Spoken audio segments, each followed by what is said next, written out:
for joining us for another edition of Weekend Winners. The name of the game is to find winners for Albion Park on Saturday night, and we've put together a really strong program as well. 10 races starting at 5:16. Plenty of depth in across a lot of the races, and the free-for-all race 9 is going to be an absolute ripper. Mac Da Vinci and Black Sedans clash again. Last week, Tommy Lincoln lowered the colours of Black Sedans. He's in there, and a horse that we haven't seen for over 12 months returns to action in that same race in Governor Juge on the Star Juvenile for Grant Dixon. He's had 2 recent trials, so he's straight back into the deep end there, taking on the free-for-all. That comes up as race 9. There's a lot to look forward to. Plenty of Queensland interest as well down south at Menangle. Tim's a Trooper last week qualified for the Chariots, and now Teddy Disco is hoping to join Tim's a Trooper in that Group 1 race next week. So fingers crossed the Queenslanders will compete well south of the border. In this edition of Weekend Winners, I'm going to speak with Team Teal campaigner, ambassador Taleah McMullen and Leonard Cain. Our Team Teal ambassador is Taleah McMullen, one of 2, Jordan topping the other. But Taleah's in the hot seat to go through her drives on Saturday night, and she joins us now. Taleah, appreciate the time. Thanks for having me. Just on the Team Teal campaign, the girls are off to a great start. Plenty of winners. Yeah, we've had a fair few wins so far, so that's really good, and just trying to sort out some extra fundraising that we can do as well. Excellent. Well, I'm sure these colours are going to be the 4 to the 4 on Saturday night. Going through your drives, race 1, number 8, Cain Crusader. First of all, this is a great race to start the card. This is loaded with talent, this opening race. Yeah, it's a good race, and he's got a nice cosy draw, so I think it suits. We're going to need some luck, but he's racing really well. He is racing well. The horse that beat him by an absolute whisker last week is the horse that you're drawn to follow out so much more. So do you think he'll hold up or he'll look for cover? I think he'll most likely take a sit, so that's probably not ideal for us, but we just need a gap late. Hopefully it can be a bit of a reverse from last week and we might be able to get up. Just on that last week, did you think you'd won, or how did you sort of see it when you hit the line? Oh, I thought that I just got done on the line, but then when I seen the replay, it was probably closer than I thought. Yeah, very close, very close. There should be a stack of early speed here. Just looking at that front row, there's a few that like to, to get rough and ready early. So more speed, the better for Cain Crusader? Yeah, definitely. I think that will help him. And as I said, I think he'll just be looking for gaps late. I think it's a pretty good draw for him. All right. Race number 2. You've picked up the drive here on Lyrical Genius. It's not the kindest of barrier draws, gate 7 over a mile, but he's actually going okay. Yeah, he's racing well. Obviously the draw doesn't help. Probably just need to look for luck and hopefully hit the line good. Yeah, he contested that really good race last week, won by Tommy Lincoln. What do you do? Just go back, drive for luck? Yeah, I think so, and just hope that we get some luck at somewhere in the race. Okay, let's go across to race 4 now. Delightful Reason is your drive here. You know this mare well. You've had success with her previously at Albion Park. She looks like she's in a race that she can be very competitive in.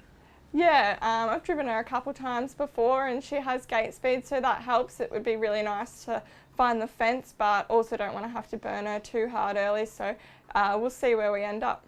With Chamonix drawn 1, are you confident you can get across it? I'm not too sure. I guess we'll find out Saturday night, but it would be nice just to get over to the peg line and then we have options from there. Yeah, but in saying that, you've got speed to your outside as well, like Artful Maid, Misdemeanor, Paravani, Captain Nemo, Surface. They're all likely to push forward as well. Yeah, there's a lot of speed. It would probably be nice to be sitting in behind one of those horses. She doesn't have to lead to win though, does she? No, she doesn't have to lead, and even if they go hard early and if she did get 1-1 or something like that and have a pretty cruisy run, then I think she's still a chance. Just looking at that replay from her last start last week, she was closing off nicely there behind Molly's Mary Ellen Roll Your R's. Yeah, she was good. She likes a run like that on the fence, so it'd be nice if we could do something like that again this week. Okay. Race number 8, this race for the mares, you're driving number 8, What a Journey. Really good last start. Can she go one better now? I think so. I think she's kind of hit form again at the moment, and I think that draw is probably ideal for her. So things look to seem to be her way Saturday night, so hopefully she runs a good race. Okay. Does that give her confidence, that last start effort? Yeah, it does. Like, She put in a few runs that were a bit below average, and I knew that she was better than that, and I think her last couple of runs have been pretty good, so going forward hopefully she continues to improve a bit. Flight Crew looks the class runner of the field. She was impressive winning last time out, but she can be a little bit hit and miss at the start, so we've got to take her on trust a little bit, but she still looks the horse to beat, doesn't she? Yeah, most likely, but yeah, can do things wrong as well. Okay, so What a Journey with a little bit of luck, shouldn't be too far away there. That's race 8, number 8. And in the last race on Saturday night, race 10, you're driving Goal Kicker. What do we expect from Goal Kicker this week? It's a little bit of an awkward draw. Her last start was good, 2 starts ago. I probably burn her a bit hard early, but as long as she gets somewhere handy without having to do too much work, then I think she should go okay. The mares to beat, are they drawn to your outside? Goldie's A Delight and Vindicate? Yeah, well, they're generally drawn on ratings, so the better ones are usually drawn out wide, and she usually draws pretty handy in them. So it's nice that you know that if you find the peg line or even too wide, and you can just take a sit on one that's a bit better, so that helps. Okay, I've got to ask the question. She has got gate speed. Is there any chance that she could get across those underneath her?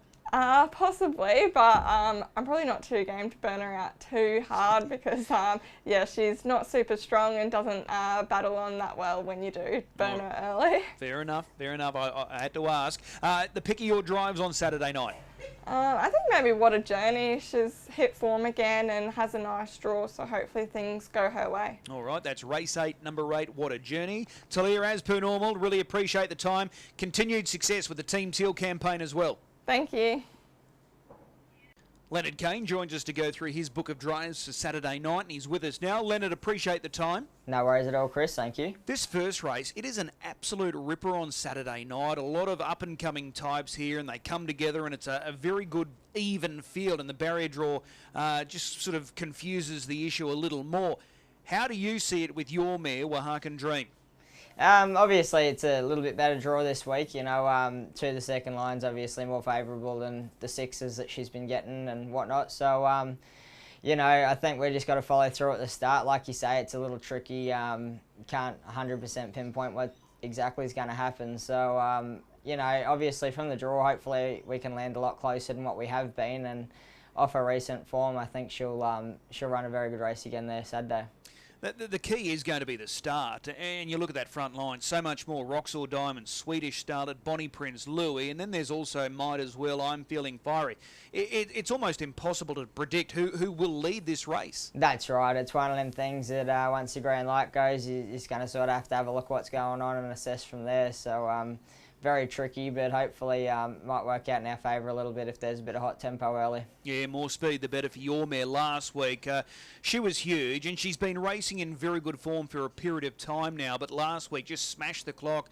Probably didn't deserve to get as close as what she did given where she was at the 400. No, for sure. You know, like you say, she was a long way off them, and her last half was ridiculous. So, you know, a repeat of that run, we'll have her very close again this week. She's come on well through the week, so, you know, that's very convincing, and the better barrier draw will be a massive help. Did she just want to hang in a little bit last week up the lane? Yeah, a little bit. Hung in a little bit herself, and then the horse inside me also, with a little bit of movement to its inside. They were getting up the track the further we went, so I sort of just had to keep checking her, which probably in hindsight cost her winning the race, but you know, we're happy with third, so it was better than nothing. Okay, well, we can't fold her form-wise. She's going really well, just needs that little bit of luck. It's a good money race, this one, on Saturday night. Absolutely, so be even better if we can go a bit closer this week. Terrific chance there, Wahakan Dream. Race 2, you're back aboard Swayze, who's first up. We haven't seen him since, I think, mid-November. You've had success on this guy previously. He's pretty talented when he's right. That's right, yeah. No, he's a nice horse, like you say. I've had a little bit of success on him previously. So, you know, first up's probably a little bit of a question, but, you know, Butts, they know what they're doing, so I'm sure they wouldn't have gone into a race like this if he was underdone at all. So I'm sort of still confident enough going into Saturday night. If we get the right luck in running, I think he'll be thereabouts. Well, it was only 3 runs ago. He was in the winner's circle, and you drove him that time, didn't you? Yeah, that's right, yeah. So, you know, like you say, his form last time in was good and strong form. So, you know, I think a little bit of a break's probably done him the world of good, and hopefully he's come back even better. This is probably the drop down from the free-for-all later in the program, but this will generate good pressure, this race, when you look at that front line there. Yeah, for sure. Yeah, no, like you say, and that should work into our hands. So hopefully, you know, the harder they go, the better. It's another one of them situations, I think. All right, let's move across now to race 6. You're driving There's a Chance. You know this guy well. You won on him recently. He's drawn gate 2. Can he lead this field in your early opinion? He probably can. I'll just have a bit of a chat to Whitey and see what he wants to do, whether he wants to sort of buzz out and, you know, go back to that style of driving him, or whether he just wants to sort of be a little bit conservative at the start and, you know, hopefully he might have that little bit more ping at the finish. So it'll be a little bit of a, we'll just have to make up our mind what we want to do. But like you say, he's got the right draw to be handy enough, and I think either way we go, you know, if we settle close enough, he'll be a good chance. Is the big query with There's a Chance here the distance, 2,138 metres? Would you be more confident if it was a mile? Yeah, I probably would be. At the same time, you know, 21 doesn't bother me that much. You know, like I say, if we get the right type of run, well, you know, the way he's been going, he should be thereabouts again. He doesn't have to lead to win though, does he? No, that's for sure. You know, like a couple of starts ago when I won on him, he come from last. So, you know, he has got that good turn of foot late as well as also having the early speed, so it sort of just depends on what way you want to drive him at the time. And like that first race, there's a stack of chances. It's really wide, that race. Yeah, definitely, yeah. So that opens it up a little bit as well. But, yeah, like I say, hopefully with a little bit of luck we'll be thereabouts. All right, race number 8, this one for the mares. You're driving Josiah. She's going super. She's been placed the last 5. She's got to overcome a tough gate. She missed last week. Will that play into her favour? Yeah, I think it will. You know, she'd been racing super, so, you know, missing a week's probably just allowed her to hopefully be a little bit sharper again this week. And it's probably not an ideal draw, but, you know, if we can make a little bit of luck throughout the run, I'm sure she'll be right thereabouts as well. Is Flight Crew the obvious horse to beat here?